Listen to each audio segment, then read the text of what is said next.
অনেকে আছেন এই হাত দিয়ে বউরে থাপ্পড় মারে, এমন বেয়াদব নাই? কেন মারেন? কেন মারেন? কখনো স্ত্রীর গায়ে হাত তুলবেন না, এটা অত্যাচার। এটা কি? আপনার স্ত্রী কথা শোনে না, তাকে বুঝান। শাসন করতে বলা হয়েছে 3টা পদ্ধতিতে। কয়টা পদ্ধতি? এদিকে তাকান, কয়টা? ওয়াইজুহুন্না ওয়াহজুরহুন্না ওয়াদরিবহুন্না। আল্লাহ নবী বলেছেন, তোমার স্ত্রী যদি তোমার কথা না শুনে শরিয়া বিরোধী কাজ করে, প্রথম কাজটাই হলো আমি তোমারে বক্তা বানায় দিলাম, তুমি তোমার বউর কাছে বসে বসে কানের কাছে ওয়াজ করবা।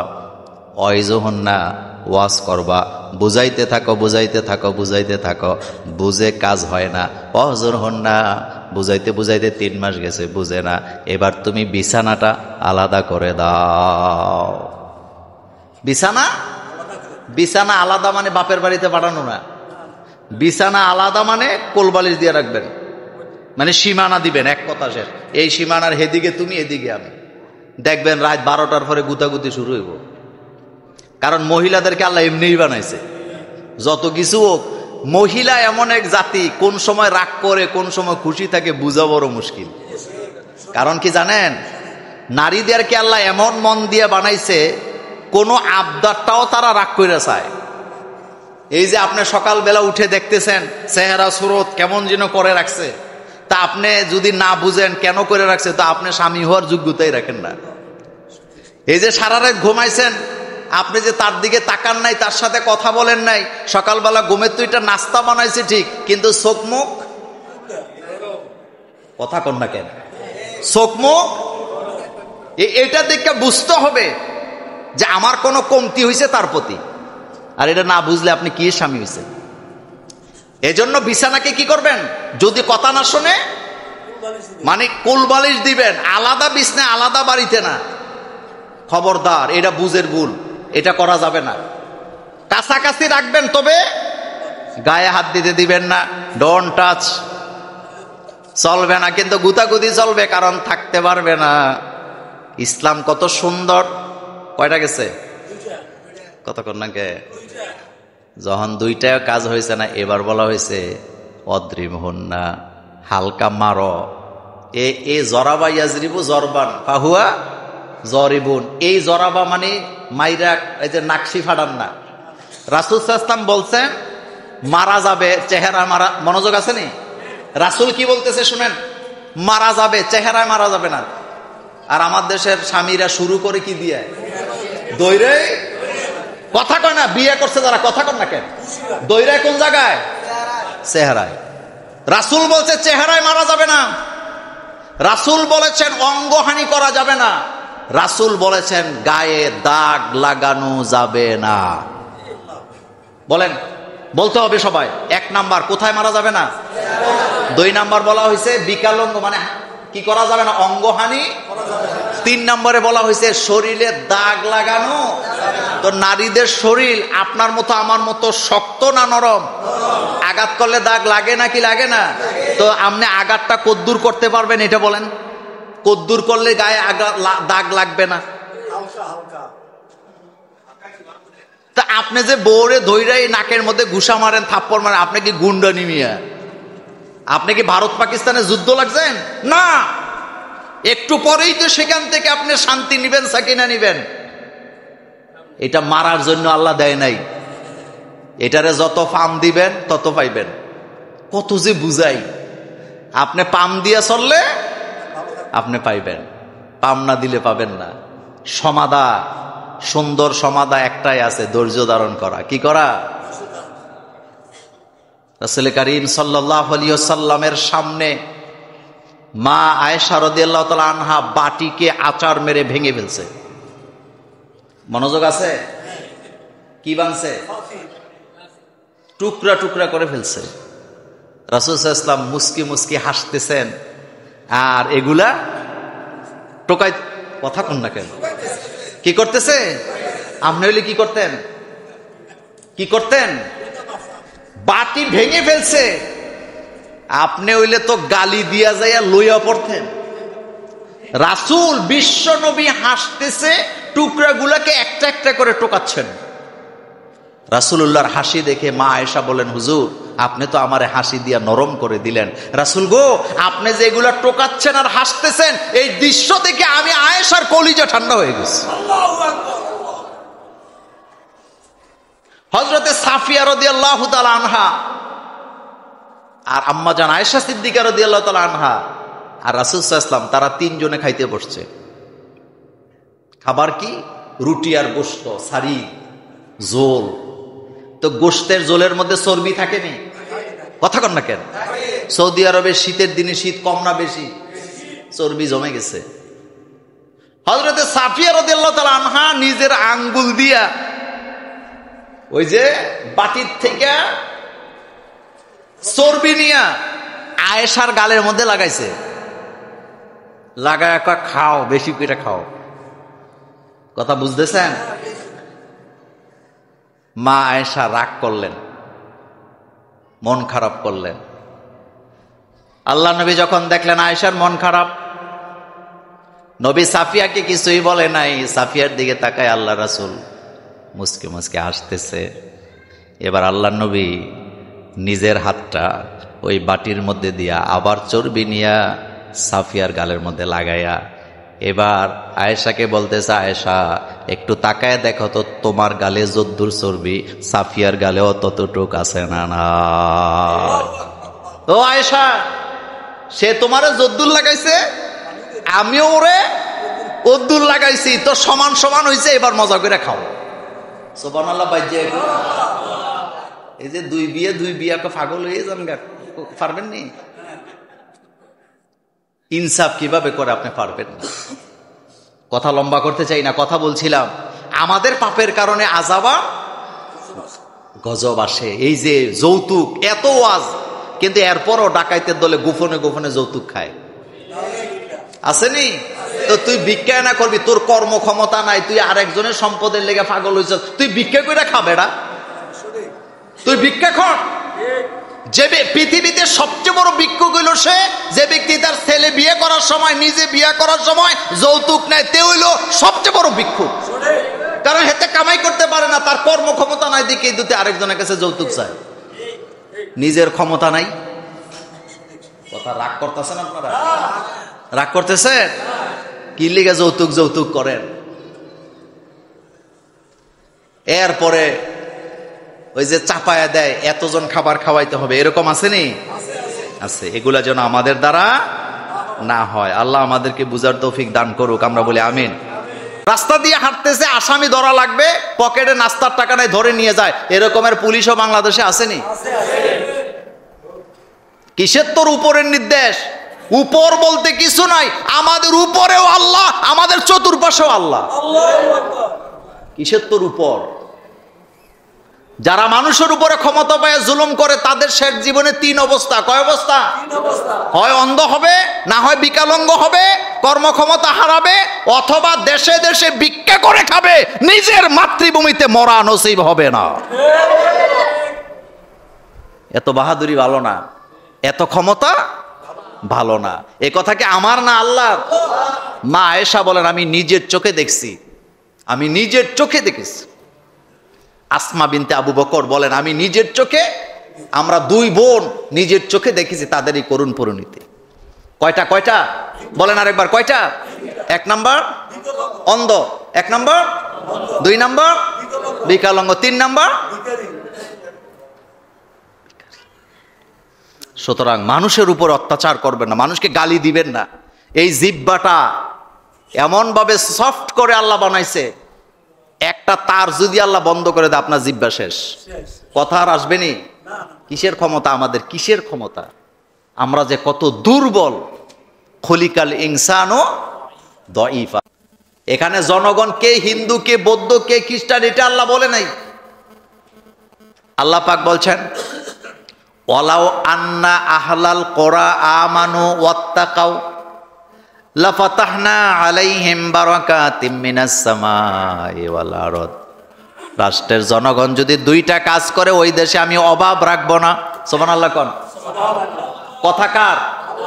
ওয়ালাউ আন্না আহলাল কোরা, রাষ্ট্রের জনগণ যদি দুইটা কাজ করে, রাষ্ট্রের কথা কোরআনে আসেনি?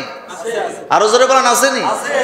আল্লাহ বলতেছে ওয়ালাউ আন্না আহলাল কোরা, রাষ্ট্রের জনগণ যদি দুইটা কাজ করে, কাজগুলো কি? এক নম্বরে আল্লাহর প্রতি ঈমান আনবে, আমানু, ঈমান আনবে কার প্রতি? দুই নম্বরে আল্লাহকে ভয় করে যদি জীবন চালায়। আল্লাহকে ভয় করার অর্থ হলো, ব্যাখ্যায় আসছে, গোশ খাবে না, সুদ খাবে না, দুর্নীতি করবে না, সাদাবাজি করবে না, মানুষের খুন খারাপি করবে না, সম্পদের প্রতি লোভ করবে না, মানুষকে ঠকাবে না, খাদ্যে ভেজাল দিবে না, ওজনে কম দিবে না। এই কাজগুলো যদি রাষ্ট্রের জনগণ করে, আমি আল্লাহ তাদের দেশের জন্য অভাব মুক্ত করে আকাশের দরজা জমিনের দরজা উন্মুক্ত করে দেব। আকাশের দরজা জমিনের দরজা উন্মুক্ত মানে কি? আকাশ থেকে সময় মতো বৃষ্টি হবে, ফসল ফলাতে কষ্ট হবে না। আর দুই নম্বরে জমিন থেকে আমি তাদের জন্য সম্পদ বের করে দিব, তাদের দেশে গ্যাস দিব, তেল দেব, স্বর্ণ দিব, রৌপ্য দিব, লোহার খনি থেকে আমি তাদের জন্য লোহা বের করে দেব। আর ফসলের জমিনগুলোকে বরকতময় করে দিবেন কে? সম্পদ মুসলিম দেশগুলোতে এখনো বেশি না কম? আচ্ছা আপনারা বলেন তো, আল্লাহ পাক বা রাসূল সাল্লাল্লাহু আলাইহি ওয়াসাল্লামের হাদিসে আমেরিকার মাটির নিচে স্বর্ণের কথা বলা হয়েছে না মদিনার মাটির নিচে স্বর্ণের কথা বলা হয়েছে? ফোরাত নদী, রাসূল বলছেন ফোরাত নদী কিয়ামতের আগে শুকায় যাবে, সেখান থেকে স্বর্ণ বেরিয়ে আসবে। কিয়ামতের আগে মানুষকে আল্লাহ এমন বরকত দিবে, এক একটা ডালিম এত বড় হবে, একটা ডালিম গাছের নিচে পুরা গ্রামের মানুষ বসতে পারবে। সুবহানাল্লাহ বাজে। একটা ডালিম গাছের নিচে পুরা গ্রামের মানুষ বসতে পারবে, আর একটা ডালিম গাছের ডালিম খাইয়া পুরা গ্রামের মানুষ জীবনযাপন করতে পারবে। পৃথিবীটা হবে, পৃথিবীটা হবে, পৃথিবীটা হবে বরকতময়। যেদিকে তাকাবেন ইসলাম আর ইসলাম। সুবহানাল্লাহ পড়েন। এই শতাব্দী হচ্ছে ইসলামের শতাব্দী। কিসের শতাব্দী? আপনি দমাইতে পারবেন না। ঢাকা ইউনিভার্সিটি থেকে নিয়ে অক্সফোর্ড ইউনিভার্সিটি পর্যন্ত সব জায়গায় ইসলামের জয় জয়কার হবে। ইসলামকে কেউ থামাতে পারবে না। আমরা থাকি চাই না থাকি, ইসলাম এটা চলবে, এটা স্পিরিটে চলবে। আমি আপনাকে চ্যালেঞ্জ ছুড়ে দিলাম, বাংলাদেশে আপনি হিসাব করেন, বাংলাদেশে আপনি প্রত্যেক ঘরে ঘরে যায় জরিপ করে আপনি বলেন, এখনো বাংলাদেশের মানুষেরা এই মুহূর্তে ছেলে মেয়েরে মাদ্রাসায় বেশি পড়ায় না স্কুলে? প্রাইমারি স্কুল যেগুলা গ্রামে গ্রামে আছে, সরকারি প্রাথমিক বিদ্যালয় যাইয়া দেখেন টেবিল অর্ধেকটি খালি থাকে, আর মাদ্রাসায় যাইয়া দেখেন শোয়ার জায়গা নাই। কথা কি ঠিক? শোয়ার জায়গা নাই, কারণ মানুষ বুঝছে ইসলাম ছাড়া শান্তি পাওয়ার কোনো সুযোগ নেই। সুতরাং আল্লাহমুখী হওয়া লাগবে। কি মুখী হওয়া লাগবে? আমি নিজে নামাজ পড়বো, আমার সন্তানকে নামাজ পড়াবো। আমি নিজে ইসলাম মানবো, আমার সন্তানকে ইসলাম মানাতে শিখাবো। আমার মধ্যে যেন ইসলাম থাকে, আমি যেন রাসূলুল্লাহর সুন্নাহ নিয়ে দুনিয়া থেকে বিদায় হতে পারি।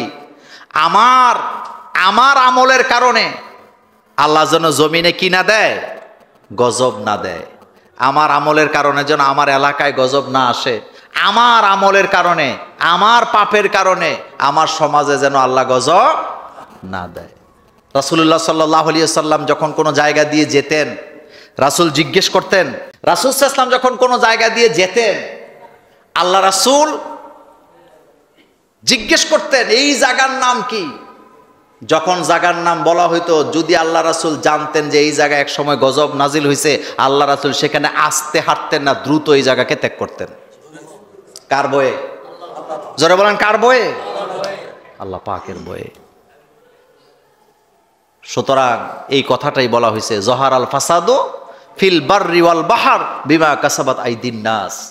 এই পৃথিবীতে বিপর্যয় যেটা আসে, এটা মানুষের কামাই করা, তোমাদের হাতের কামাই করা, তোমাদের পাপের কারণে এই সমাজে এই সমস্যাগুলি হচ্ছে। আল্লাহ নবী বলেছেন, কিয়ামতের আগে নারীরা পুরুষের বেশ ধরবে। আসেনি? ধরেনি? ধরে। মানে এটা বেড়া না বেডি বোঝা যায় না। কি যে একটা অবস্থা। এতে বিদেশ থেকে আইছে টাকা কামাইয়া, তো কামাইছো তুমি, আল্লাহ তো তোমারে দিছে। এতে গলার মধ্যে এই মোটা একটা চেইন লইয়ে ঘুরে, আবার চেইনটা গেঞ্জির উপর দিয়ে রাখে। আমি আমার দেখা কথা বলি আর কি। এরপরে মাহফিলে যাই, এদিক সেদিক গেলে একেবারে দুই হাতে মুসাফা করে কয়, হুজুর দোয়া করেন, বিদেশ থেকে আইছি। তো এটা কি কয়, এটা দিলাম আর কি। পুরুষের জন্য স্বর্ণ ব্যবহার করা হালাল না হারাম? করতেছে। তো এই রকমের মানুষগুলো আবার কয়েকদিন বাংলাদেশে থাকলে পরে চেইন টেন বেচা খাইয়া মাইয়া আবার দৌড় দেয়। রাসূল সাল্লাল্লাহু আলাইহি ওয়াসাল্লাম অতিরিক্ত খরচ করতে নিষেধ করছে। কোরআনুল কারিমে আল্লাহ পাক বলছেন, তুমি তোমার হাতকে গলার সাথে বেঁধে দিও না, আবার ছেড়েও দিও না। এটার অর্থ কি? মানে পাইছো সব খরচ করে লেও না, কিছু রেখে দাও। পুরাটা দানও করো না। ইসলামের কোথাও বলা হয় নাই সব সম্পদ দান করে দাও। আমরা যে আবু বকর সিদ্দিক রাদিয়াল্লাহু তাআলা আনহুর উপমা দেই যে তিনি সবকিছু দিয়ে দিছে, এটা একটা প্রেক্ষাপট ছিল। কিন্তু পরবর্তীতে মদিনাতে আয়াত নাজেল হয়েছে, সূরাতুল বনী ইসরাঈলে আল্লাহ বলছে, তুমি তোমার সব সম্পদ দানও করে দিও না, আবার গলার সাথে হাতটা বাইন্ধেও নিও না। মানে একেবারে দিবাও না, আবার সব দিয়ে দিবা, কোনোটাই যেন না হয়, মধ্যম পন্থা অবলম্বন করো। সুবহানাল্লাহ। বাইজে আল্লাহ চায় না তার বান্দা ভিক্ষুক হইয়া দেশে দেশে ঘুরুক। আমার কলেজার ভাইয়ারা, এবার একটা মজার হাদিস শোনেন। আম্মা জান আয়েশা সিদ্দিকা রাদিয়াল্লাহু তাআলা আনহা তিনি বলেন, আব্রাহা যে কাবাঘর আক্রমণ করতে আসছিলেন, কাবাঘর ভাঙতে আসছিল হস্তি বাহিনী নিয়ে, হাতি যারা চালায় তাদেরকে কি বলে? মাউত বলে। কি বলে? মনোযোগ আসেনি আপনাদের? কথা মিলান, দেখেন আল্লাহর কথা। আম্মা জান আয়েশা সিদ্দিকা রাদিয়াল্লাহু তাআলা আনহা এবং আসমা বিনতে আবু বকর রাদিয়াল্লাহু তাআলা আনহা, তারা বলতেছেন, কাবাগর ধ্বংস করার জন্য আব্রাহা যে সেনাবাহিনী নিয়ে আসছিল, তাদের সেনাবাহিনীর ভিতরে যারা হাতিগুলোকে চালাইতো, হস্তি বাহিনী, তারা আব্রাহা সৈনিক না? মা আয়েশা বলেন, আমরা দুই বোন নিজের চোখে দেখছি তাদের করুণ পরিণতি। বাইহাকির বর্ণনা। সেটা কি? মা আয়েশা বলেন, তিন অবস্থা আমি তাদেরকে দেখেছি। যারা সরকারের কথায়, যারা স্বৈরাচারের কথায় মানুষের উপর অত্যাচার করে নিরপরাধ মানুষকে আসামে দিয়ে মামলা দেয়, এই হাদিস থেকে তাদের শিক্ষা নেওয়া উচিত। মা আয়েশা বলেন, যারা হাতিগুলা চালাইতো, তিন অবস্থায় আমরা তাদেরকে নিজের চোখে দেখেছি। এক নাম্বার, আমি তাদেরকে দেখেছি শেষ জীবনে আল্লাহ তাদেরকে অন্ধ বানায়া দিছে। কি বানাইছে? দুই নাম্বারে তাদেরকে দেখলাম বিকলাঙ্গ অবস্থায়, কোনোটার হাত নাই, কোনোটার পা নাই, এক কথায় ল্যাংড়া হয়ে গেছে, কর্মক্ষমতা হারাইছে। কিন্তু তিন নাম্বার যেটা দেখলাম সেটা আরো ভয়ানক, তাদের কোনো জায়গায় স্থায়ী কোনো ঠিকানা হয় নাই, মৃত্যু পর্যন্ত দেশে দেশে ঘুরছে আর ভিক্ষা কইরা খাইছে। আল্লাহু আকবার বলেন। অনেক সময় দেখবেন অনেক পুলিশ কয় আমরা উপরের নির্দেশে করি, তো উপরের নির্দেশে তুই হারাম কাজ করবি বেটা। জুমুরের একটা লোক কোনো অপরাধ করে নাই,